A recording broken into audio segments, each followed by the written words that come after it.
nephew of Brother Troy.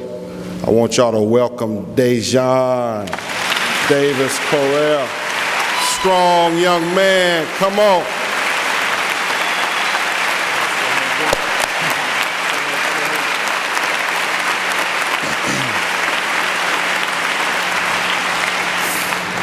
Well, my name is Dajuan Correia.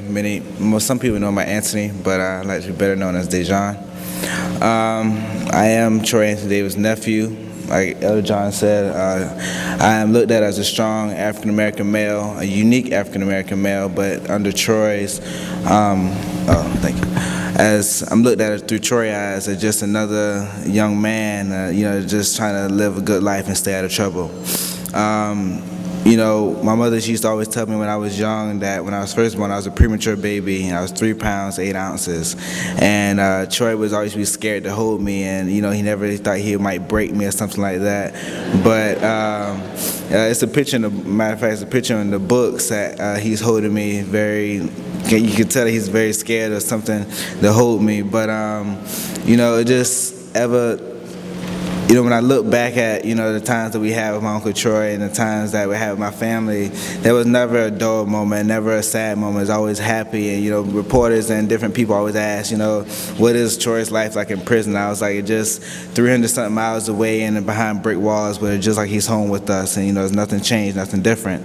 And, but it was like, well, why is it that you're always so happy? Why is it that you're, never sad and things like that? And I was like, well, you really shouldn't be sad all the time. You just always be happy and be positive. And that's the type of attitude that my Uncle Troy always instilled into me. And, to be positive and just make the best out of every situation. I have followed behind my mother's footsteps ever since I was 12 years old, starting with the oratorical competition in middle school. And after that oratorical competition, it just stuck to me and being a hobby to go out and speak on different things. And my mother gave me the opportunity to speak, I believe it was at an Amnesty convention, I can't remember where. But she gave me the opportunity to go speak, and, I wasn't afraid, and, she was telling me, oh, you're a natural, and I just thought she was saying that as being a mother.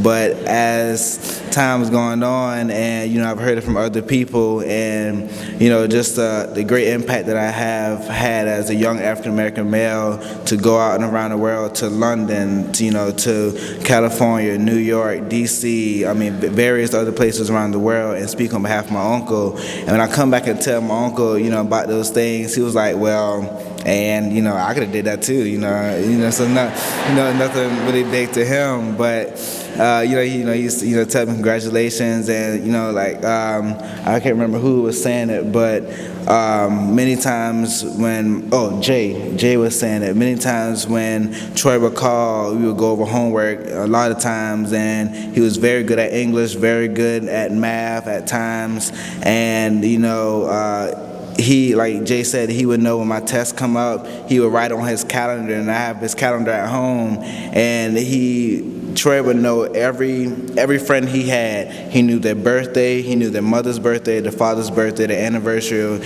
however, and Troy would have, my test days on there, my progress report days on there, so it was like I couldn't hide anything from him. He knew everything, but, it's just amazing how when I look back at myself, I look back as I try to be as ordinary as possible, but it's kind of hard for me coming from a strong Davis family like this, especially behind my mother, always putting me in the right road and, not always giving me everything I need, but having me to earn it, and that way that I know now it's not...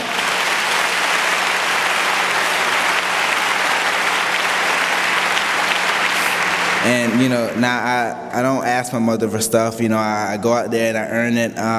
Over the past summer, last year in school, I had a little trouble with one of my science teachers, and, I never really had trouble at science, not at all in my life. But my mother just thought something was awkward. So, I kept trying. I wasn't really doing good on the test. And, my teacher actually pulled me to the side after class, and she told me to my face, she was like, you're never going to go anywhere. And so I was like, I was sitting there and I was thinking, and I was like, okay, thank you for for your words of encouragement. And so I walked off.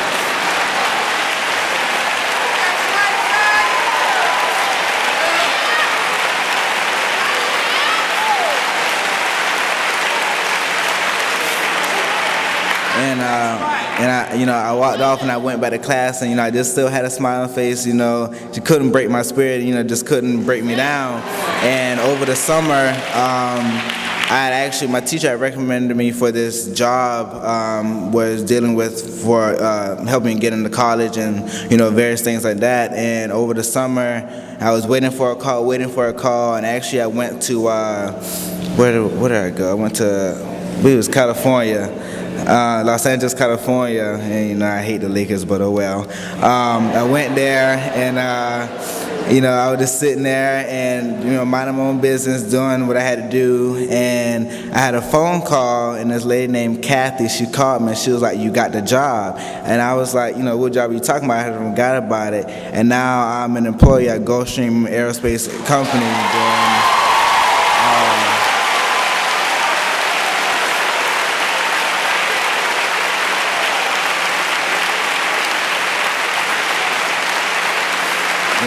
And I actually build airplane parts, doing very mechanical engineering, which is something I want to do in college. And when I called my mom and told her, I thought she dropped the phone and started running around the house or something, because she was screaming all over. But,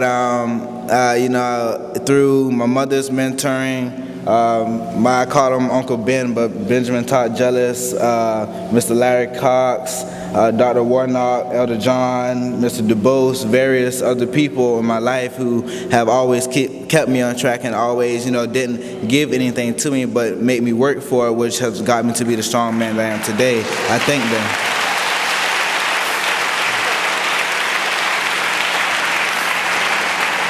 And I just travel around the world, so many places, and people tell me, you're like a little version of your uncle, and I was like, well, he did teach me everything I know, but even though I am a little version of him, I am still a little version of my mother. I think I'm more like her than anyone else, because without my mother, I really don't know where I would be. I wouldn't even be here today if it wasn't for my mother. So I just like to thank you, Mom.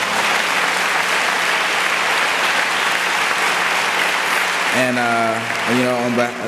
my auntie Kim, she was always the one that, she was the emotional head in the family, but she always kept her ground. She's very spiritual, just like my grandmother. Her and my grandmother were like sisters, and the people who go to my church and everybody knows that, because when you would see my auntie, you would see my grandmother, and they'll all be riding the Lincoln that my auntie has everywhere, going to the mall, doing this and doing that. And so they just had that bond. And my auntie Ebony, when it comes to like my math homework and just different conversations we would have, she would come to my room, like a big sister, jump on me, and just do various things. And my Uncle Lester, he always had this saying, toughen up, and he always just told me that. And at times I wouldn't be respectful like I should have been to him, but now that I know what that statement means, I respect him very, very highly, and I just really appreciate that, Uncle Lester.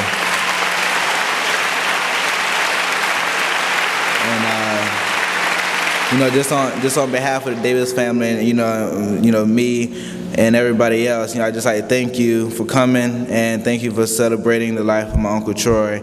And like everyone else says, and everyone believes in here, don't let his name go in vain.